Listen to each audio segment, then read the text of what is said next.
Well, welcome everybody to the latest edition of the Gary Neville podcast, which comes live to you from the Emirates moments after yet another breathless North London derby. They always are, Gary. Even this soon after the game, I've kind of forgotten what happened. It's a blur. So I'm going to leave you to interpret the game as you saw it. Yeah, it swung back and forward. I mean, obviously Arsenal started very well. I felt like they were just set up ready to pounce on Spurs. Spurs were brave in playing out the back, but they got bogged down a little bit, Spurs, in not playing the ball forward. They were just popping it around in their own defensive third, demonstrating some courage to play out. But then I think it becomes difficult if you're not sticking it into Maddison high up the pitch. And Maddison was getting dragged back into not even midfield, into sometimes defensive positions. And they couldn't feed Kulusevski. They couldn't get the ball into Son.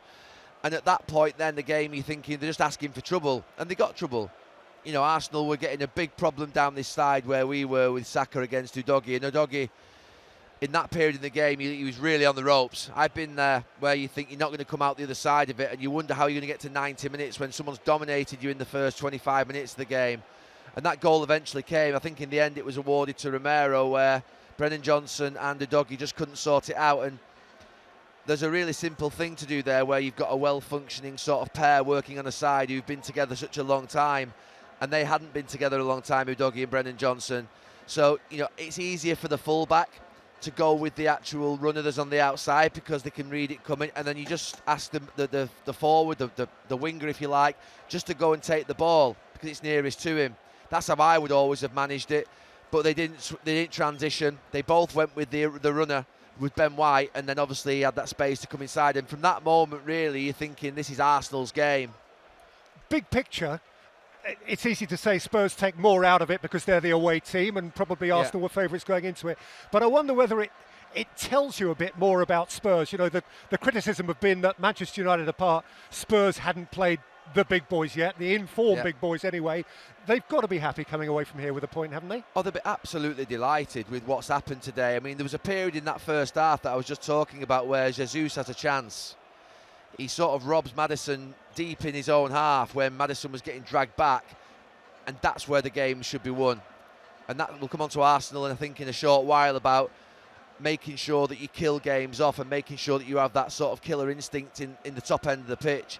But from Spurs' perspective, they're massively wobbling and they're on the ropes at 30-35 minutes, and then all of a sudden, I think it was a ball just got popped round the corner from Maddison into Son's feet, and then something happened, and I can't remember the exact. I think it was Brennan Johnson's chance.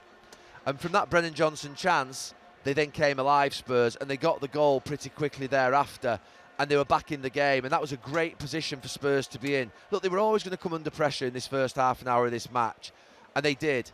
But they come out the other side of it 10 minutes before half-time, which sometimes can be the natural pattern of a game of football, that away from home against the top team, you get battered for half an hour. That happened to us lots here, in fact.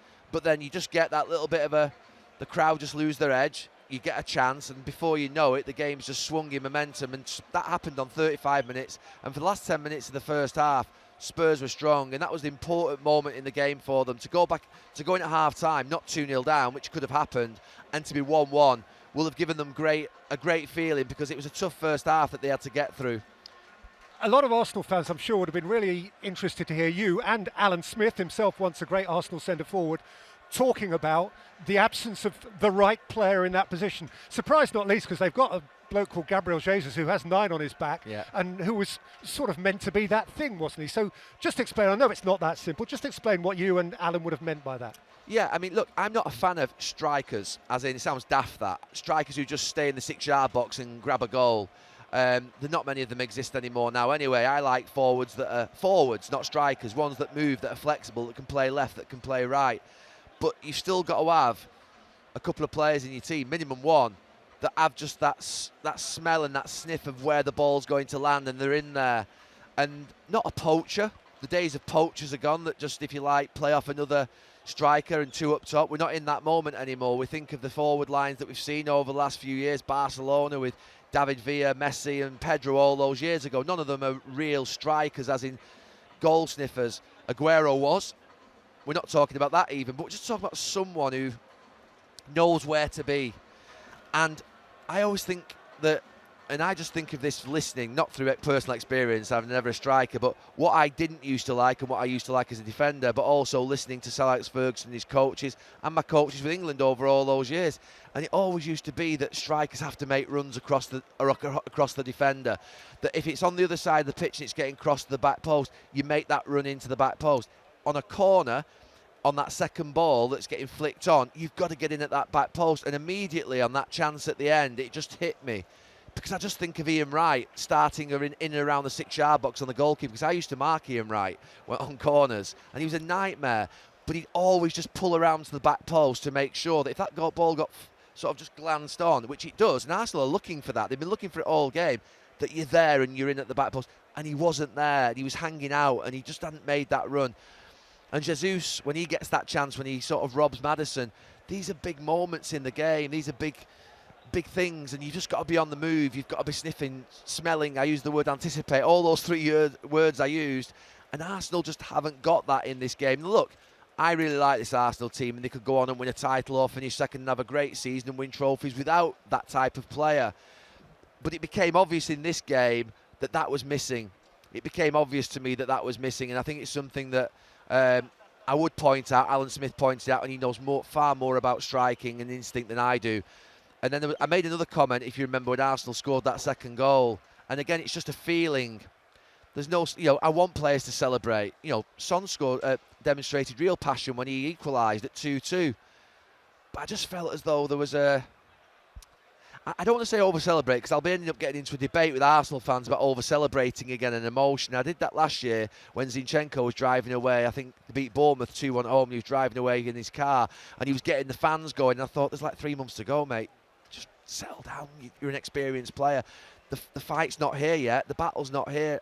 We need calmness. We need coolness. I want to see a composure from this Arsenal team. And that's difficult because the manager's on the sideline jumping around like you wouldn't believe. I want to see passion, but I want to see composure and a coldness. And that feels like a contradiction and a conflict.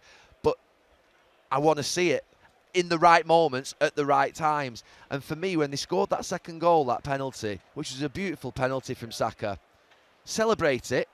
Give your fans some, because they want to see that you really mean something to you, which it does, these Arsenal players. But then there should be 2 or 3 senior players in that group saying, right, come on, switch on now, we're ready, we're going to see this through, this is going to be tough, we've got a job. All the things that you do, your mentality kicks in of knowing when a game's in danger. And this game was a danger game because Rice had gone off, and that presented a danger. So should Jorginho have been left there almost last man on the ball? Maybe, maybe not. Should he have done better himself? Of course. But when you concede a goal within a minute of one going in, that's what I'm talking about, that mentality. And I'd said it just at the point they were all celebrating. I thought, right, come on, get back now. You've celebrated enough. Get back. Let's get set. Let's get ready to go again if you're Arsenal. And they didn't do. They didn't get set again. So they dropped points. And that means now, and I know you've been trying to back Arsenal, that they're now 4 behind Manchester City. We're a fortnight away from Arsenal-Man City, for which, interestingly, as we progress the conversation, Rodri will not be available. And there are those who would say, and I don't know whether you're one of them, he might have been the best player in the Premier League so far this year.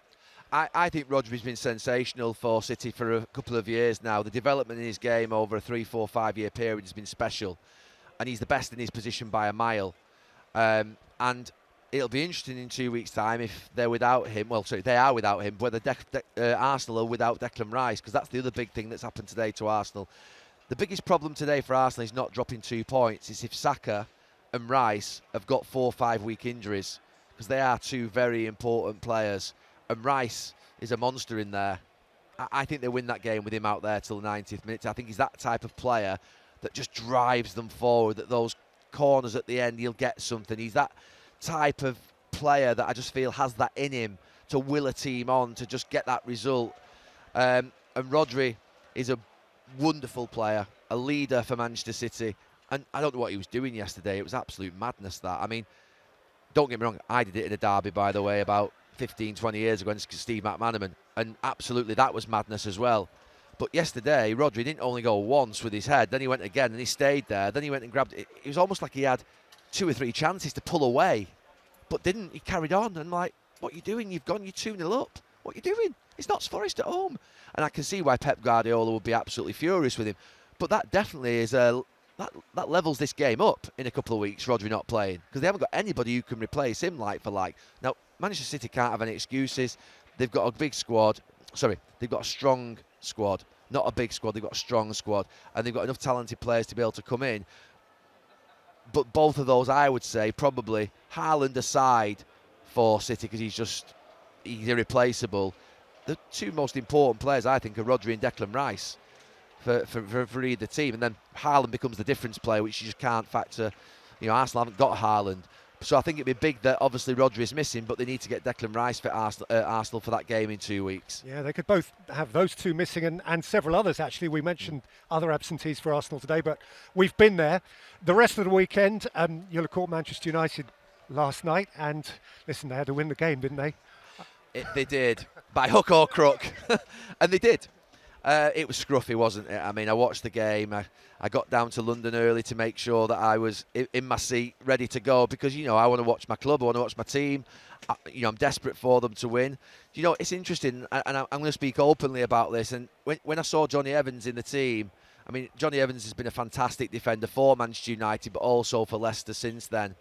And, Manchester City, I think, wanted Jonny Evans 3 or 4 years ago. So, Pep Guardiola doesn't pick mugs. He's a really top centre-half, Jonny Evans, a good player, good on the ball. And I thought, Johnny.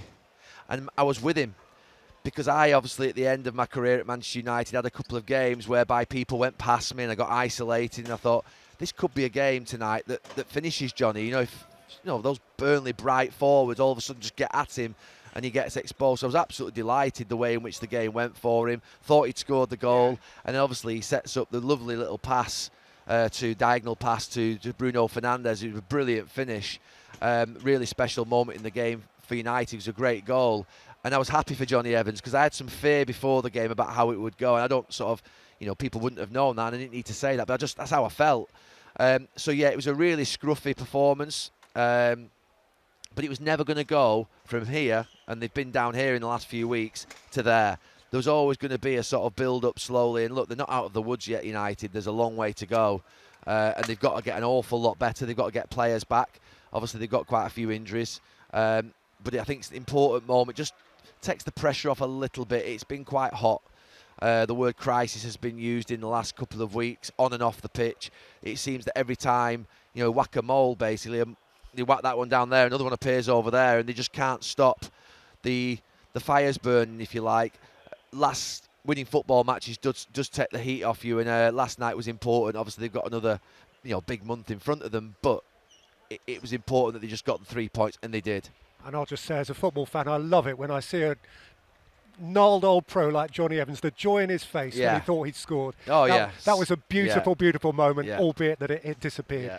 Gary, it's silly to ask you questions about teams that you haven't seen play this weekend and that are others playing today that you haven't seen. Yeah. So just from what else happened yesterday, with Sheffield United still to play, Luton couldn't see off 10-man Wolves at home, and so the bottom three, after Everton did win and were much improved, the bottom three are the promoted three. Is it too easy for the likes of me just to see that and say that, or is that possibly the way it's going to be? It could be, but I think that last year I had Bournemouth down in thinking February, March. I had them gone. Probably February. I thought Southampton and Bournemouth were done. And Bournemouth came out of nowhere and went on that fantastic run. And we saw Notts Forest, and I thought at Christmas, when I saw Notts Forest play against Manchester United in the Carabao Cup semi-final, I saw their defence, I thought, you're going to have problems. But then they somehow got out of there. They were sort of going like this, and then Steve Cooper sort of, again, just got those 2 or 3 results that you need. And there's no doubt that they're going to have to make some changes, these clubs. They're going to have to make some changes. You look at Burnley, it looks obvious that they need more physicality, more strength. They're trying to play beautiful football, which is great. We've seen teams do that when they've come up. But I have to say, they look like they're in a phase whereby the football's good, the patterns are good, but they're getting beat up in both boxes. And the Premier League does that to you because of the quality in both boxes. And that's the difference, big difference between the Championship and the Premier League. So they're going to have to learn quickly. They're not going to lose faith. in what they're doing, but they might have to just adapt slightly to the conditions that they find themselves in now in the Premier League, and understand that, you know, teams in the past have had to adapt to get results and win points. And then, because once you're on that sort of downward trajectory and you lose games, you wonder when you next get next wins, where your next win's going to come from. And I always say in the Premier League, for a promoted team, it's like an event to win a football match. It's not just like, you know, playing a game of football and you win 3. It's an event for them to win a football match. It's like a massive moment. I used to think Brentford had won a cup final when they first came up every time they won a game. And it felt like that for them because how big it was and how important it was and how difficult it is.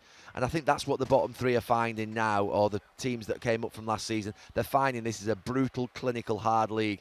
And sometimes I think when I always think sometimes there are these sort of like, there's these impressions that probably lower league players have of Premier League players. Oh, we're fitter, we work harder, we're stronger, we're tougher. But then the reality is they find out that these sort of, if you like, good-looking, beautiful hair, great boots, you know, got the nice car, they're also working hard and they're also quite strong, and they're also, to be fair, don't get messed around. And that's what I always used to think. You couldn't mess Manchester United around. You couldn't mess the Arsenal of Arsene Wenger with Vieira and Petit and Adams around. You couldn't mess Mourinho's Chelsea around. They were tough teams. So when teams came up from the Championship, it wasn't a case of, oh, we'll get about them. That didn't happen. It couldn't happen. These teams are tough. And that's what I think these 3 teams at the bottom are finding, that they physically can't impose themselves too much on the other teams, but also the quality difference is big. Okay. Well, let's finish, Gary, by teeing up next weekend, as we always try to do. I think the jewel in the crown next weekend is Saturday night football. Yeah. Spurs-Liverpool. That'll be tasty. It'd be really good, and Tottenham go into that game now. They've been knocked out of the Carabao Cup, which I think is a big disappointment, but what it does do is give them a real free week now to be able to prepare for Liverpool, and that's another test for them. And look, I'll be honest with you, today before this game, I thought Arsenal were going to win. I thought Arsenal were going to win this match. And I thought they would win 3-1. I thought they would win quite comfortably. I thought the quality difference would be too big. And I thought we'd see a little bit of the old Spurs in respect of that when it really gets tough, that we'll see them sort of be overwhelmed and overcome. And we haven't done. So I'm pleasantly surprised sat here tonight. You know, I don't rewrite history. I didn't say that before the game. But the reality is that's how I felt. And it's how probably a lot of Arsenal fans felt.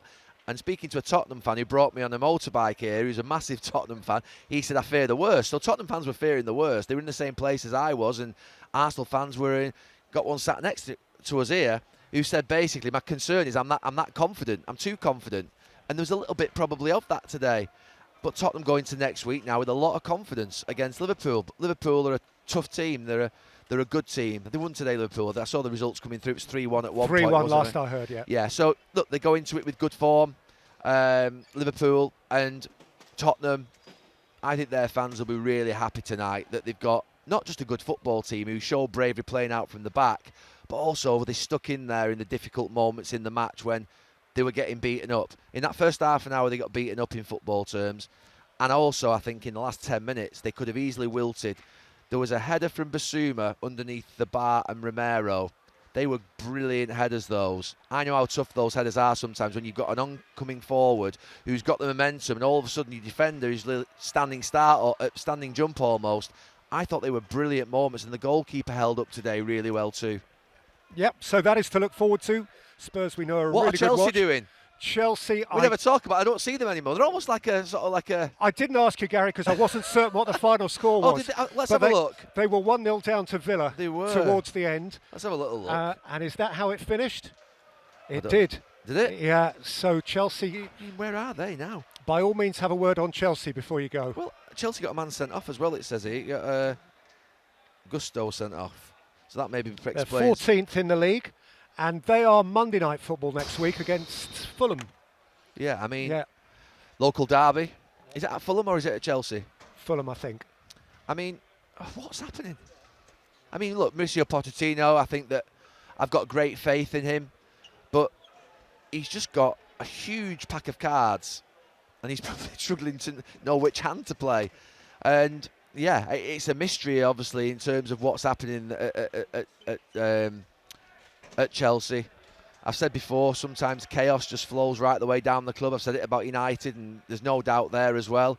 I think there'll be some changes there. I don't think they'll change the manager at all, but I think there'll be some changes there in how they go about their business and who does the business in the next 12 months. So I can't see it lasting that in terms of how it's being run. It's madness. And they're going to have to hang in there, because at the moment they've started really badly. I mean, I haven't seen the game today, so it may be that they've played brilliantly, and they might be that they've had a man sent off, unfortunately. But still, the results are the results, and they're going to have to pick up quickly. They surely are, and they will try to pick up in a London derby next weekend. Gary and I have seen a marvellous London derby this weekend. Gary, thank you. Thank you.